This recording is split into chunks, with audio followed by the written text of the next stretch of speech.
Ang gabi sa lalawigan ng Bulacan sa karaniwang panahon ay payapa.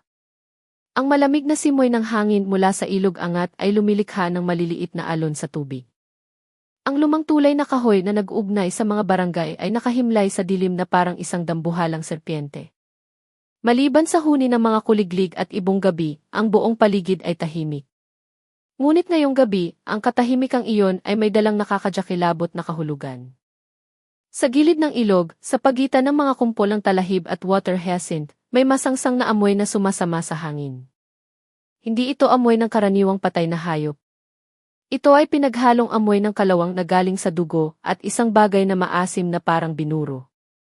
Nang magbukang liwayway, isang mangingisda na maagang pumalaot ang napasigaw sa takot, dahilan upang magising ang buong barangay. Sa ilalim ng tulay, nakabitin ng patiwarik ang katawan ng isang tao sa isa sa mga poste.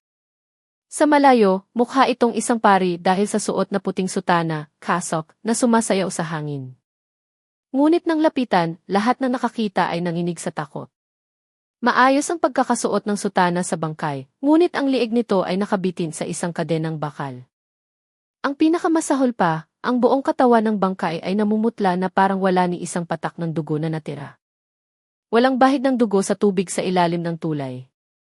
Ibig sabihin, pinatay ang taong ito sa ibang lugar bago dinala dito para ibitin, at ang kanyang dugo ay sistematikong inubos. Paano? Paano nangyari to? Bulong ng isang tanod na dumating sa eksena. Sa bibig ng biktima, may isinungalgal na isang kakaibang bagay. Isang piraso ng itim na graba. Sa mga sinaunang pamahiin, isa itong simbolo ng pagkulong sa kaluluwa. Si Bea ay isang crime reporter na nakabase sa Maynila. Pagkarinig niya sa balita, agad siyang nagpunta sa Bulacan. Sa lugar ng krimen, nalalanghap niya ang matapang na amoy ng sampagita na humahalo sa hangin. Ang amoy ay nanggagaling sa bangkay. Tila hinugasan ng mamamatay tao ang katawan gamit ang tubig na maihalong katas ng sampagita para linisin ito. Itinaas ni Bea ang kanyang kamera at kumuha ng litrato mula sa malayo. Ang kanyang mga mata ay nakatuon sa palad ng bangkay. Napansin niya na may mga letrang inukit gamit ang kutsilyo sa palad nito. Huwadi. Ano ang ibig sabihin nito? Ang biktima ba ay isang peking pari? O ang pagpatay na ito ay isang uri ng pang-iinsulto? Kinagabihan, nakaupo si Bea sa kanyang maliit na opisina sa Quezon City, muling sinusuri ang mga larawan. Amoy kape ang buong kwarto, ngunit sa kanyang isipan, ang masangsang na amoy ng dugo at sampagita mula sa ilog ang nananatili. Bigla na lang, nakatanggap siya ng isang audio file sa kanyang cellphone mula sa isang unknown number. Nang i-play niya ang audio, narinig niya ang nanginginig na boses na nagdarasal ng Latin na orasyon. Ngunit sa likod ng pagdarasal, may naririnig na mabibigat na paghinga at isang tunog na tik. Tik! Tik na parang metal na tumatama sa isa pang metal. Saklolo! Tulungan niyo ako! Unti-unting humina ang boses hanggang sa maging tunog na parang nabilaukan at pagkatapos ay tumigil ang recording. Nanlamig ang buong gulugod ni Bea. Ito ang huling boses ng isang taong malapit ng mamatay. Tumingin siya sa bintana, sa labas kung saan tanaw ang naglalakihang billboard sa EDSA. Ang hamog na dulot ng ulan ay bumabalot sa lungsod, at ang dilim ay tila nilalamon ang Metro Manila. Sino ang mamamatay tao na ito? Bakit niya inuubos ang dugo ng kanyang mga biktima bago patayin? Kinuha ni Bea ang kanyang notebook at isinulat ang mga unang ebidensya, amoy sampagita, bangkay na walang dugo, itim na graba at huwad. Ang gabi sa Maynila ay mas nakakatakot kaysa dati. Sa malamig na hangin ng tag-ulan, pakiramdam niya ay may nagmamatsyag sa kanya, isang pakiramdam na patuloy na bumabagabag sa kanya. Habang lumalalim ang gabi, ang lamig ay tumatagos hanggang buto. Paulit-ulit na pinakikinggan ni Bea ang audio file. Ang ilaw na fluorescent sa kanyang opisina ay kumukurap-kurap at ang hangin sa labas ay humahampas sa mga sanga ng puno sa bintana, parang isang kaluluwang kumakatok. Tik! Tik! Tik! Ang tunog ng metal sa recording ay tumatak sa kanyang isipan. Tunog ba ito ng gamit sa ospital o tunog ng isang bagay na inuoperahan? Kinabukasan, nagpunta si Bea sa himpilan ng pulisya sa Bulacan. Sa mga kalsada, May mga totoong pari na naglalakad patungo sa simbahan, ngunit sa paningin ni Bea, ang nakikita niya ay ang maputlang bangkay na nakabitin sa tulay kahapon. Ang amoy sa paligid ay tila pinaghalong sampagita at dugo para sa kanya. Pagdating sa istasyon, nakipagkita siya sa kanyang kaibigan na si Detective Ramon. Mukhang pagod na pagod ang mukha ng detective, at ang kanyang mesa ay puno ng upos ng sigarilyo. Detective Ramon. May resulta na ba sa bangkay kahapon? Mahinang tanong ni Bea. Bumuntong hininga ng malalim si Ramon at inabot ang isang folder. Kakaiba, Bea. Ang biktima ay hindi totoong pari. Siya si alias Boy Payat, isang estapador na wanted sa kasong panloloko 2 taon na ang nakakaraan. Nagpapanggap siyang pari para makalikom ng pera sa mga deboto. Ang pinakamasahol. Talagang sinipsip ang lahat ng dugo sa katawan niya hanggang sa huling patak. Ang pag-opera ay napakalinis.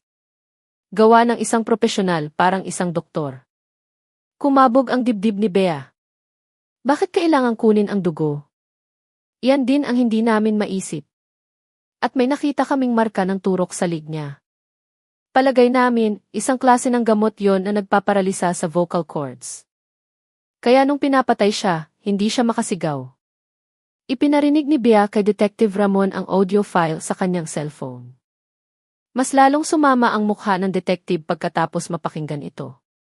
Ang pagdarasal sa background. Hindi yan karaniwang naririnig sa mga modernong simbahan. Tunog yan ng mga sinaunang Latin na dasal na ginagawa sa mga lumang kapilya noong panahon ng Kastila, siguro sa bandang Intramuros o sa mga liblib na bayan. Palubog na ang araw nang magmotor si Bea, patungo sa isang lumang bahagi ng Bulacan na may mga guho ng simbahang bato. Ang mga anino ng mga lumang istruktura ay humahaba sa lupa. Nakarating siya sa isang abandonadong kapilya sa gilid ng bayan.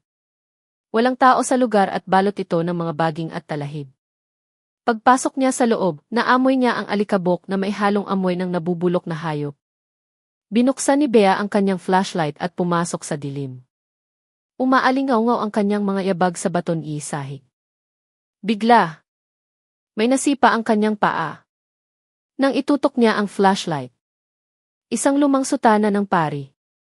Ngunit hindi ito karaniwang sutana, basang-basa ito ng dugo at nangingitim na. Sa tabi nito, may bunto ng mga itim na graba na katulad ng nakita sa bibig ng biktima. Pinigil ni Bea ang takot at humakbang pauna. Sa panloob na kwarto ng kapilya, may isang mesa. Sa ibabaw nito, may mga skalpel, mga tubo na panghitop ng dugo, at lahat ay may bahid pa ng sariwang dugo. Sa sandaling iyon, narinig niya ang langit-ngit ng pinto sa kanyang likuran na sumara. Napalundag si Bea at lumingon. Sa dilim, may aninong nakatayo. Nakasuot ito ng itim na kapote at nakatakip ang mukha. Sa kamay nito, may kumikinang na skalpel. Nandito ka ba? Para magpalinis? Ang boses ng lalaki ay napakalamig, walang emosyon. Dahan-dahang umatras si Bea. Sino? Sino ka? Bakit mo pinapatay ang mga tao sa ganitong paraan? Hindi ako pumapatay. Nililinis ko sila. Masyado ng maraming huwad sa mundong ito. Ang mga dugo nila ay marumi na. Kailangang alisin ang maruming dugo para luminis ang kanilang kaluluwa. Unti-unting lumalapit ang lalaki kay Bea. Dumampot si Bea ng kapirasong bato sa kanyang tabi at ibinato sa lalaki, saka tumakbo papasok sa dilim. Tumalon siya sa isang sirang bintana ng kapilya at nagmamadaling tumakbo patungo sa kanyang motor. Sa likuran niya, ang malamig na tawa ng lalaki ay umalingaw-ngaw sa masukal na lugar. Pag-uwi ni Bea, halos hindi siya makahinga. Tiningnan niya ang kanyang palad. May nakuyom siyang kapirasong tela mula sa sutana na nasagi niya sa kapilya. Sa tela, may tatak. Logo ito ng isang malaking ospital sa Metro Manila. Ang mamamatay tao ba ay konektado sa ospital? O isang doktor? Maulap ang umaga sa Maynila. Nakatitig si Bea sa dugo ang piraso ng tela sa kanyang kamay. Ang tatak ng ospital ay Metro Manila Medical Center. Karaniwan, walang koneksyon ang sutana ng pari sa ospital, ngunit ang tela ay klase ng telang ginagamit sa ospital na nakakapagtaka. Nagtungo si Bea sa nasabing ospital. Ang hangin ay amoy alkohol at disinfectant, at naririnig ang daing ng mga pasyente. Pumunta siya sa records department at ipinasuri ang code number sa tela. Ang telang ito. Kasama ito sa mga lumang kagamitan na ibinenta sa auction noong nakaraang taon. Isang religious group ang bumili noong panahon na iyon, sabi ng clerk. Anong grupo? Mabilis na tanong ni Bea. Kapatiran ng liwanag. Pero alam ko ipinasara na iyon ng gobyerno dahil sa mga iligal na gawain. Nang imbestigahan ni Bea ang kapatiran ng liwanag, nakakagulat ang kanyang natuklasan. Ang lugar na iyon ay naging taguan ng mga peking pari at pastor ilang taon na ang nakakaraan at sinalakay ito ng mga otoridad at ipinasara. Kinagabihan, muling nagkita sina Bea at Detective Ramon. Mas bakas na ang pag-aalala sa mga mata ng detective. Bea. May isa pang bangkay na natagpuan. Sa gilid ng ilog Pasig naman ngayon. Peking pari din ang biktima. Sa dibdib niya, may inukit na salitang, nalinis dithi. Sumama si Bea kay Detective Ramon sa morgue.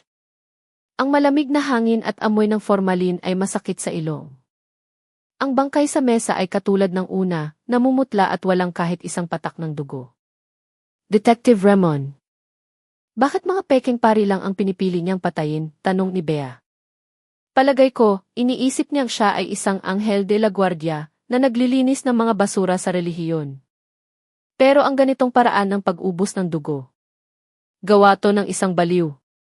Tiningnan ni Bea ng maigi ang mga daliri ng bangkay at may nakita siyang madilaw na pulbos sa ilalim ng mga kuko. Kumuha siya ng kaunti at inamoy. Ito. Asupre, sulfur, 2. Ang asupre ay ginagamit sa paggawa ng paputok, na talamak sa bulakan at minsan sa mga ritual ng kulam. Nag-ikot si Bea sa mga tindahan ng mga anting-anting at halamang gamot sa Quiapo. Sa wakas, sa isang maliit na tindahan malapit sa simbahan, nakakuha siya ng impormasyon. Noong nakaraang araw, may lalaking bumili ng maraming asupre at mga itim na graba. Mukha siyang tahimik. Kapag nagsasalita, ang hina ng boses, sabi ng tindera. Nakiusap si Bea na tingnan ang keys ng tindahan.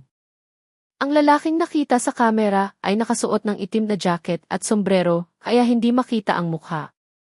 Ngunit nang maglakad ito, napansin ni Bea na medyo ika-ika ang kanang paa nito. Sa sandaling iyon, tumunog ang cellphone ni Bea. Isang text message ang dumating, masyado ka nang malapit, Bea. Huwag mo nang hanapin ang maruming katotohanan. Baka ikaw din ay madumihan. Bumilis ang tibok ng puso ni Bea. Binabantayan ng mamamatay tao ang bawat galaw niya. Nagdesisyon siyang umuwi agad, ngunit pakiramdam niya ay may sumusunod sa kanyang motor. Sa pagliko sa isang madilim na eskinita sa Maynila, itinigil ni Bea ang motor at lumingon. Walang tao. Ngunit sa hangin, naamoy niya ang matapang na amoy ng sampag-ita. Ang amoy ng mamamatay tao. Isinantabi ni Bea ang takot at sumigaw. Lumabas ka. Sino ka ba? Bakit mo ginagawa to? Mula sa dilim, may mahinang tawa. Hindi mahalaga kung sino ako. Ang mahalaga ay kung malinis din ba ang dugo mo? Biglang may malamig na bagay na dumikit sa liig ni Bea. Paglingon niya, tinakpan ng isang tao ang kanyang bibig at hinila siya sa dilim. Nanlabo ang kanyang paningin at bago siya nawalan ng malay, ang huling narinig niya ay ang tunog na tik. Tik! Tik! Nang magkamalay si Bea, ang una niyang naramdaman ay ang malamig na semento. Nakagapos ng kadena ang kanyang mga kamay at paa kaya hindi siya makagalaw. Madilim ang paligid, pero amoy luma, amoy amag at amoy kemikal na pang-ospital. Tik! Tik! Tik! Ang tunog na iyon ay umaalingaw sa katahimikan. Pinilit imulat ni Bea ang kanyang mga mata at nakita niya ang aandap-andap na liwanag ng kandila sa malayo. Nasa loob siya ng isang silong, basement, ng isang lumang gusali, marahil sa Intramuros o isang lumang ospital na nasira noong gyera. Sa pader, may mga nakadikit na lumang aklat ng medisina at mga makabagong anatomical charts ng katawan ng tao. Gising ka na pala. Ang matapang na reporter. Mula sa dilim, dahan-dahang lumabas ang lalaking nakaitim na kapote. Ngayon, wala na itong takip sa mukha. Maputla ang kanyang mukha, nasa edad 4 na pumahigit. Ang kanyang mga mata ay tila walang buhay, pero matatalim kung tumingin. Sino? Sino ka? Nanginginig na tanong ni Bea. Ang pangalan ko ay E.C. Rico Reyes. Pero dapat tawagin ako ng mga tao na ang tahimik na tagalinis, sabi niya habang pinaglalaruan ang scalpel sa kanyang kamay. Dati akong isa sa pinakamagaling na siruhano sa Maynila. Pero nang malaman ko na ang mundong ito ay puno ng mga huwad, nagbago ang misyon ko. Lumapit siya kay Bea at dahan-dahang kinapa ang pulso sa liig nito. Alam mo ba, Bea? Dito sa Maynila, ang daming nagpapanggap na banal, ginagamit ang relihiyon para magkapera. Marumi ang mga dugo nila. Kapag marumi ang dugo sa katawan, hindi lilinis ang kaluluwa.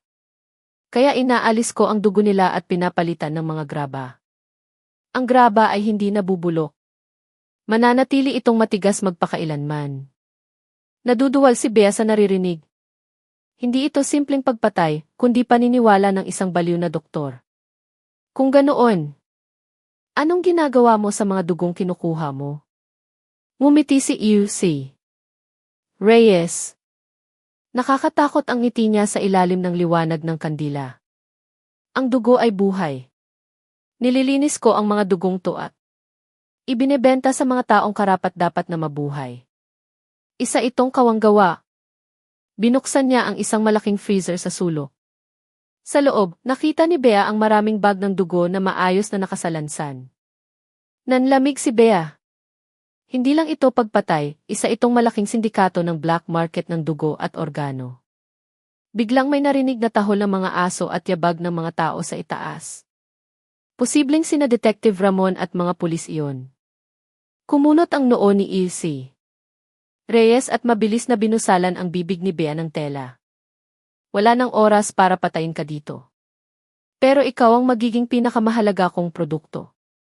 Tinulak niya ang isang sikretong pinto sa pader, binuhat si Bea, at tumakbo papasok sa dilim na tunel. Nagpumiglas si Bea pero wala na siyang lakas dahil sa gamot na itinurok sa kanya kanina. Sa itaas, pumasok sina Detective Ramon sa silong. Pero ang naabutan lang nila ay ang malamig na operating table at ang masangsang na amoy ng dugo. Nakatakas na ang mamamatay tao tangay si Bea. Dinala ni E.C. Reyes si Bea sa isang wasak na kampanaryo, bell tower, sa isang buro sa gilid ng Rizal, malapit sa boundary ng Metro Manila. Mas makapal ang hamog dito at ang buwan ay natatakpan ng ulap. Dito na natin. Gagawin ang huling seremonya, sabi ni E.C. Reyes habang ibinababa si Bea sa damuhan at binubuksan ang kanyang medical bag. Kumikinang ang mga scalpel sa ilalim ng bahagyang liwanag ng buwan. Kumakabog ng mabilis ang puso ni Bea. Mamamatay na ba siya? Ang kadiliman ng gabi ay bumabalot sa buong burol at dahil walang buwan, lalong nakakadyakilabot ang paligid. Sa loob ng sirang kampanaryo, sa ilalim ng andap-andap na kandila, dahan-dahang itinutok ni E.C. Reyes ang scalpel sa lig ni Bea. Huwag kang matakot, Bea. Ang mamatay sa mga kamay ko ay isang marangal na paglilinis para sa iyo. Aalisin ko muna ang matanong mong boses. Dahil ang katotohanang hinahanap mo ay masyadong mapanganib para sa iyo. Naglabas si E.C. Reyes ng isang kakaibang hiringgilya mula sa kanyang bag. Laman nito ang lason na agad na magpaparalisa sa vocal cords. Pilit na nagpupumigla si Bea pero mahigpit ang mga kadena. Nang akmang ituturok na ni E.C. Reyes ang karayom. Bumasag sa katahimikan ng gabi ang isang malakas na putok ng baril. Bang! Daplis sa balikat ni E.C. Reyes ang bala, dahilan para mabitawan niya ang hiringgilya at mabasag ito sa bato. Sina Detective Ramon at ang mga pulis ay tumatakbo paakyat ng burol gamit ang kanilang mga flashlight. Lintik! Maling tiempo, galit na bulong ni E.C. Reyes! Agad niyang kinuha ang isang gawang bahay na smoke bomb, gawa sa asupre at pulbura, parang malakas na bawang, at ibinato sa lupa. Napuno ng madilaw at masangsang na usok ang kampanaryo, dahilan para hindi makalapit agad ang mga pulis. Sa gitna ng usok, naramdaman ni Bea na lumuwag ang kadena sa kanyang paa. Ginamit niya ang natitirang lakas para gumulong palayo.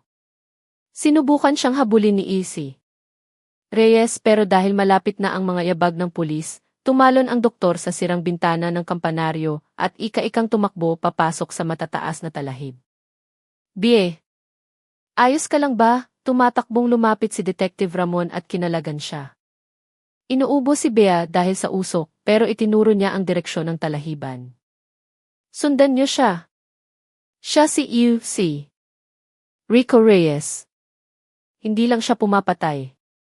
Binebenta rin niya ang dugo nila. Nagsagawa ng manhon sa dilim pero kabisado ni E.C. Reyes ang pasikot-sikot sa lugar. Nalito ang mga pulis sa mga guho at nakatakas siya. Sa kampanaryo, na-recover ng mga pulis ang isang maliit na notebook na naiwan ni E.C. Reyes. Nang buksan ito ni Bea, nanginig ang buong katawan niya. Nakalista doon ang mga ikliyente na bumibili ng dugo at kasama sa listahan ang mga pangalan ng ilang makapangyarihang politiko at negosyante sa Maynila. Detective Ramon. Mas malaki ang kasong to kaysa sa inaakala natin, mahinang sabi ni Bea. Hindi siya nag-iisa.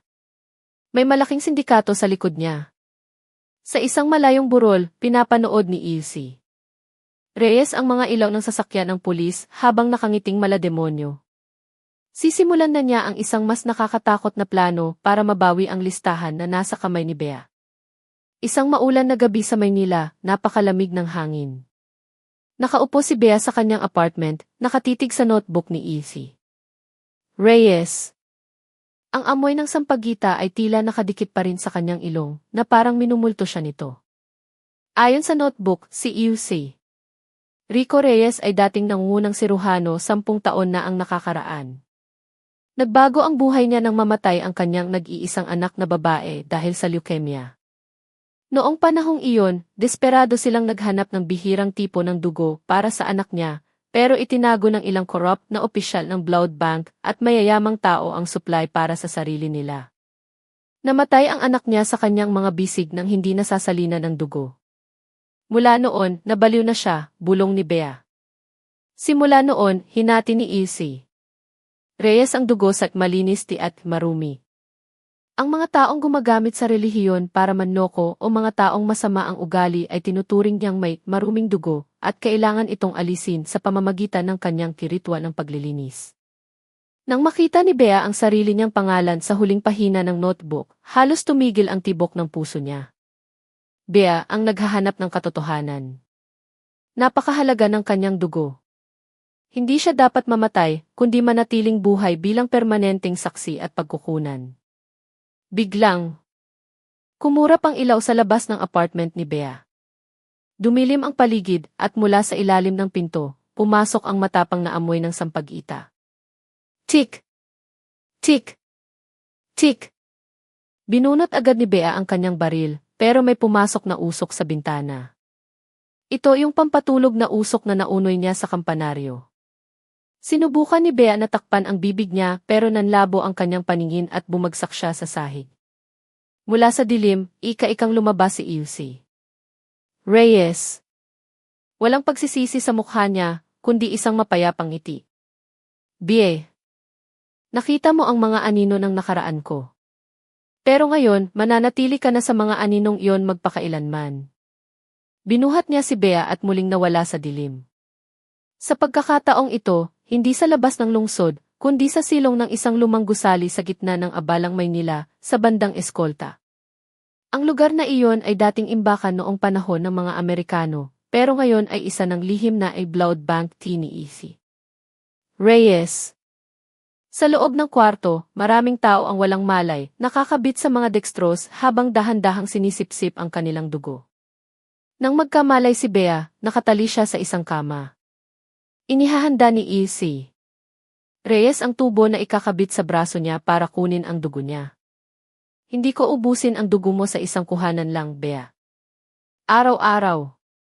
Araw-araw. Kukuha ako ng paunti-unti. Ikaw ang aking walang katapusang pinagkukunan ng katotohanan. Sinubukan ni Bea na sumigaw, pero dahil sa itinurok ni E.C. Reyes nagamot sa liig niya, walang boses na lumalabas. Tahimik na lang siyang tumitig nang may puot sa demonyong doktor. Ang hangin sa silong ay malamig at mahalumigmig, amoy kalawang at malansa. Nakataliman si Bea, ang utak niya ay mabilis na nag-iisip. Nakikita niya ang pulang dugo na dumadaloy mula sa kanyang braso patungo sa plastic bag. Nakaupo si EUC Reyes sa isang mesa sa sulok, nagsusulat sa bagong notebook. Sa labas, naririnig ang ingay ng isang pista sa Maynila, marahil pista ng Nazareno o Santo Niño, na umaabot hanggang sa silong. Alam mo, Bea, nagsasaya ang mga tao sa labas. Pero ilan sa kanila ang may malinis na kalooban, tanong ni Isi. Reyes nang hindi lumilingon. Nagmumura si Bea gamit ang kanyang mga mata dahil hindi siya makagsalita. Dahan-dahan niyang ikiniskis ang tali sa kanyang pulso sa bakal na gilid ng kama. Buti na lang, luma at kalawangin na ang bakal kaya may matalim na bahagi ito. Tiniis niya ang sakit habang pilit na pinuputol ang tali. Bumukas ang pinto ng silong at may pumasok na lalaki. Nanlaki ang mata ni Bea nang makita niya kung sino ito, si Don Alfonso, isang kilalang pilantropo at negosyante sa Maynila. Doktor, handa na ba ang mga padala ngayong gabi? Naghihintay na ang mga buyer mula sa ibang bansa, malamig na tanong ni Don Alfonso. Handa na. Pero itong bagong espesyal na produkto ay kailangan pang maghintay. Napakabihira ng dugo niya, turo ni Ilse Reyes kay Bea. Nakumpirma ni Bea na hindi lang ito kabaliwan ng isang tao, kundi isang organisadong krimen na kasabwat ang matataas na tao. Biglang, may malakas na putok ng mga rebentador sa labas dahil sa pista. Ginamit ni Bea ang pagkakataon at buong lakas na hinila ang kanyang tali hanggang sa mapatid ito. Hinugot niya ang tubo sa kanyang braso at bumulwak ang dugo sa sahig. Hoy! Anong nangyayari? Sigaw ni Isi Reyes. Gumulong si Bea pababa ng kama at itinumba ang isang estante ng mga kemikal. Nabasag ang mga bote at kumalat ang matapang na amoy. Kahit walang boses, galit na binato ni Bea si Ilse Reyes ng basag na bote sa mukha. Hulihin ang babaeng iyan, utos ni Don Alfonso. Kahit nang hihina, tumakbo si Bea paakyat sa hagdan palabas ng silong. Lumabas siya sa gitna ng mataong kalsada kung saan nagaganap ang prosesyon ng pista. Sa ilalim ng makukulay na ilaw ng kapistahan sa Maynila, tumatakbo si Bea na puno ng dugo ang damit. Sumiksik siya sa dami ng tao, sinusubukang humingi ng tulong pero walang boses na lumalabas. Sa likuran niya, hinahabol siya ng mga tauhan ni Don Alfonso na sumisiksik din sa mga deboto. Tabi! Baliw ang babaeng iyan. Pasyente namin siya, pagsisinungaling ng mga tauhan habang pinalilibutan si Bea. Nakita ni Bea si Detective Ramon sa gitna ng mga tao, nakakunot ang noo habang nakatingin sa gulo. Inipon ni Bea ang huling lakas niya at tumakbo palapit kay Ramon, mahigpit na hinawakan ang braso nito. Hindi siya makapagsalita, pero nakita ni Ramon ang takot at pagmamakaawa sa mga mata niya. Bea, ikaw ba yan? Gulat na tanong ni Ramon. Nang mapansin ng mga tauhan ni Don Alfonso na pulis ang kaharap nila, akmang aatras sila pero binunot agad ni Ramon ang kanyang baril. Walang gagalaw. Pulis 2. Nagkagulo ang mga tao. Sa gitna ng kalituhan, muling nakatakas si Ilse Reyes gamit ang dilim ng mga eskinita sa Maynila. Bumagsak si Bea sa mga bisig ni Ramon. Sa kamay niya, hawak niya ang isang punit na pahina mula sa bagong notebook ni Isi Reyes. Nakasulat doon ang pangalan ng susunod na biktima. Ang pangalan ay ang asawa ni Detective Ramon. Maingay ang pista sa Maynila, pero pakiramdam ni Ramon ay binuhusan siya ng malamig na tubig. Matapos siguraduhing ligtas si Bea sa mga paramedic, tiningnan niya ang papel at agad dinawagan ang kanyang asawa sa bahay, pero walang sumasagot. Lintik na, mura ni Ramon at mabilis na pinaharurot ang kanyang motor. Sa kabilang banda, tahimik na nakapasok si Ilse Reyes sa bahay ni Ramon sa Quezon City. Nakasuot siya ng itim na kapote at amoy na amoy ang sampagita sa paligid. Ang asawa ni Ramon ay walang malay sa sala at sa tabi nito, nakalatag na ang mga gamit pang opera ni Isi Reyes. Masyadong pakialamero ang asawa mo sa paghahanap ng katotohanan.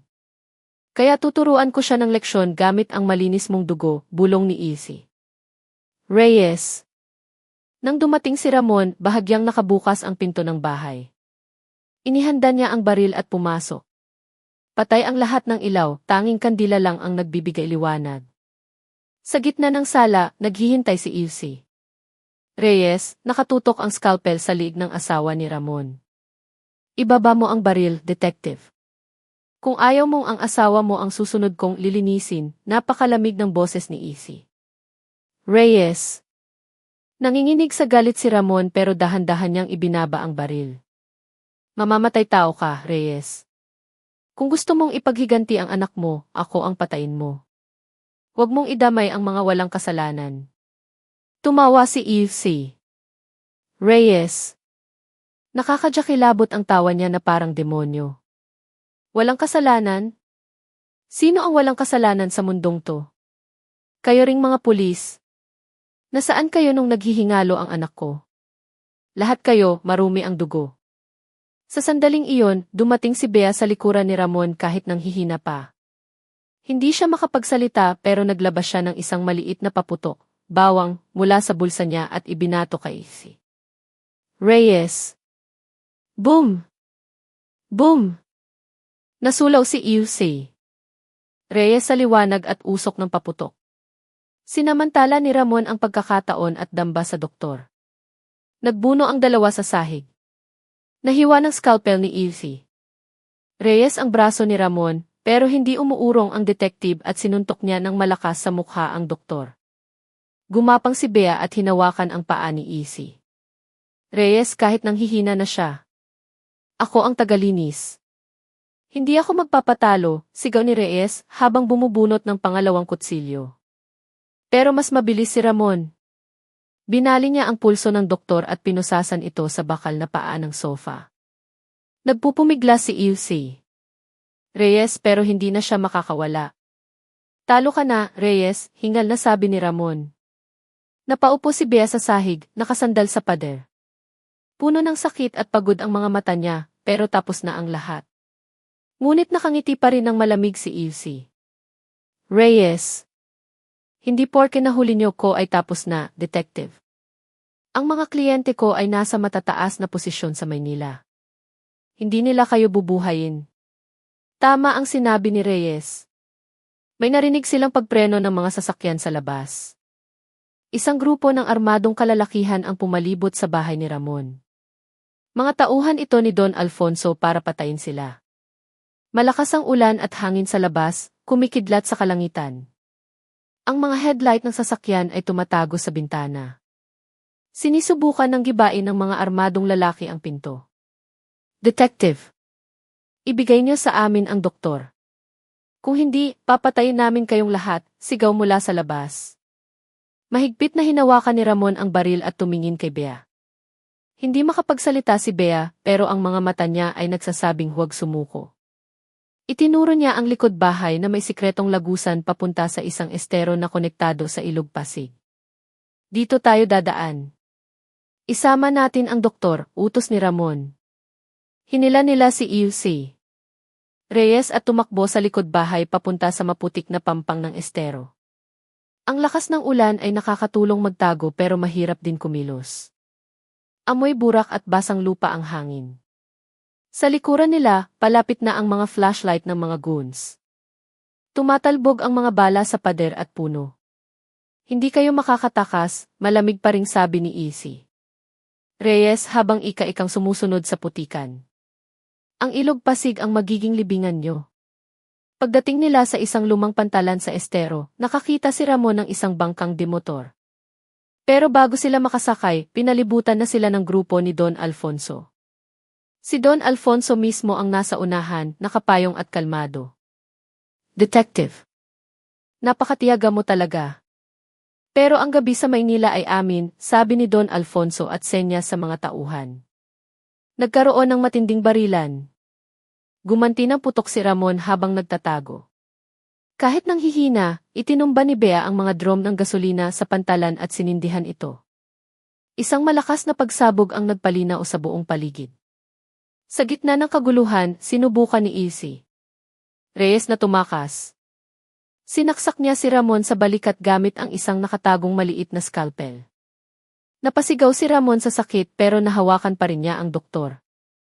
Bie! Sakay na sa bangka, sigaw ni Ramon. Nakasakay si Bea, pero naiwan si Ramon na nakikipagbuno pa rin. Biglang may narinig na sirena ng pulis mula sa malayo. Dumating na ang backup ni Ramon. Nataranta sina Don Alfonso at sinubukang tumakas, pero karamihan sa kanila ay nahuli. Pero hindi sumuko si Ilse Reyes. Tumalon siya sa estero para tumakas. Hinablot ni Bea ang kapote ng doktor mula sa bangka. Nagbuno sila sa maruming tubig at muntik nang masaksak ni Ilse Reyes si Bea sa dibdib. Hanggang sa huli. Kailangang luminis, baliw na sigaw ng doktor. Pero mas mabilis ang bala ni Ramon. Tinamaan sa sentido si Ilse Reyes at tumilapon ang katawan nito sa madilim na tubig ng ilog Pasig. Ang kanyang dugo ay humalo sa maruming tubig ng ilog at nilamon siya ng dilim. Nakahiga si Bea sa pampang ng estero, hingal na hingal. Ang ulan ang naghugas ng dugo at putik sa kanyang mukha. Hindi siya makapagsalita, pero nakapikit siya habang pinakikinggan ang agos ng ilog. Tumigil na ang ulan at payapa na ang ilog Pasig. Ang agos ng tubig ay parang mahinang musika. Nakahiga si Bea sa pampang, nakatingin sa langit. Lumabas ang buwan mula sa mga ulap at ang ilog ay kumikinang na parang pilak. Sa tabi niya, hawak ni Ramon ang sugatang balikat at malalim ang paghinga. Pinupusasan na ng mga pulis sina Don Alfonso at ang mga natitirang tauhan. Hinahanap pa ang katawan ni Ilse Reyes sa ilog, pero dahil sa lakas ng agos, mukhang hindi na ito makikita. Tapos na ang lahat, Bea. Totoong tapos na, mahinang sabi ni Ramon. Sinubukan ni Bea na sumagot pero wala pa ring boses na lumalabas. Pero sa mga mata niya, tumutulo ang luha ng lungkot at kapayapaan. Ang kasong ito ay higit pa sa isang balita para sa kanya. Ilang linggo ang makalipas. Sa isang ospital sa Quezon City, nagpapagaling si Bea at sumasailalim sa therapy para maibalik ang boses niya. Matapang ang laso ni Ilse Reyes pero dahil naagapan, unti-unting bumabalik ang boses niya. Noong unang araw na nakagawa siya ng tunog, dumalaw si Ramon. May magandang balita, Bea. Nabunyag na ang lahat ng korupsyon sa likod ni Don Alfonso. Ang mga malalaking tao sa notebook ay iniimbestigahan na rin ngayon. Inaayos na rin ang sistema ng mga blood bank sa Maynila, balita ni Ramon. Tumango si Bea. Tumingin siya sa bintana, tanaw ang skyline ng Metro Manila. Maganda pa rin ang lungsod tulad ng dati. Pero siya lang ang nakakaalam kung gaano nakakatakot na kadiliman ang nagtatago sa likod ng kagandahang iyon. Ang ilang biktimang nailigtas mula sa blood bank ni Ilse Reyes ay nakaligtas. Nang magpunta sila para pasalamatan si Bea, mas lalo niyang ipinagmalaki ang kanyang trabaho bilang reporter. Sa totoo lang, napagtanto ni Bea na ang paglilinis na sinasabi ni Ilse Reyes ay hindi ang pag-alis ng dugo, kundi ang pagbubunyag ng mga katiwalian at pagbibigay liwanag sa katotohanan. Bilang pagtatapos, bumalik si Bea sa lumang tulay sa Bulacan kung saan natagpuan ang unang biktima. Naghulog siya ng isang pirasong bulaklak ng sampagita sa ilog at bumulong. Doktor, ang sinasabi mong paglilinis ay ngayon pa lang talaga nagsisimula. Ang maruming dugo ay wala sa katawan ng tao. Nasa maitim na budhi at kaluluwa. Palubog na ang araw at naririnig ang kampana ng simbahan sa bayan na dahan-dahang tumutunog. Ang tahimik na mamamatay tao ng Maynila ay wala na, pero ang boses ng katotohanan ay umaalingaw-ngaw na sa buong lungsod.